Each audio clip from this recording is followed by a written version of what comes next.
The next time you see a Roanoke City police officer out in the community, odds are very good that he or she will be wearing a body camera. The city police department is now equipping its uniformed officers with the technology.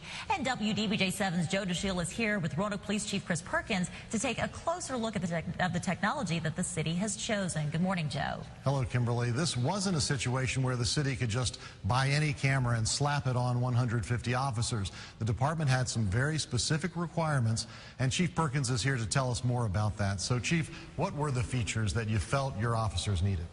Well, first and foremost, we wanted the ability to take some of the human error out of this. You don't want your officers running into a situation and fumbling with a camera. They need to be taking control of certain situations. And so we needed a feature called prevent recording.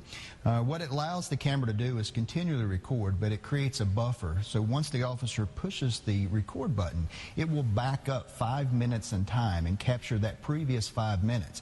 Most dynamic or critical incidents will occur within that 5 minutes, and we condition the officers to do that. So this camera has that feature to go back in time.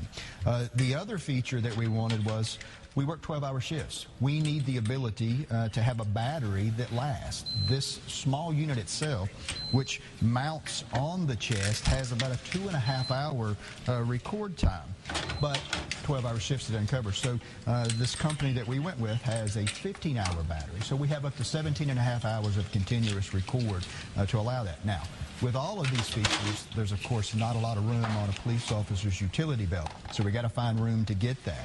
The third feature was point of view recording. Now, we don't have all of these in yet, but there's various ways that we can get point of view. They can clip this camera onto their glasses, plug it into the main chest unit, and that gives a point of view. So where the officer is looking is what is being recorded.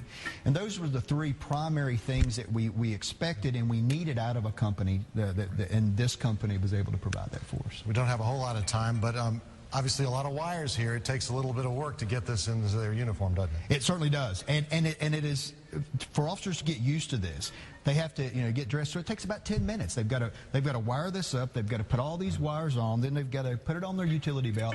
And then they've got to be ready to go out and do police work. Great. Well, thank you, Chief. We'll be back to talk about some of the larger issues with this project. And for example, Kimberly, privacy is a big deal. We'll ask the Chief what Roanoke is doing to protect individuals whose interactions with police might end up on video. We'll have that coming up later. Yeah, very interesting stuff. All right, thanks, Joe.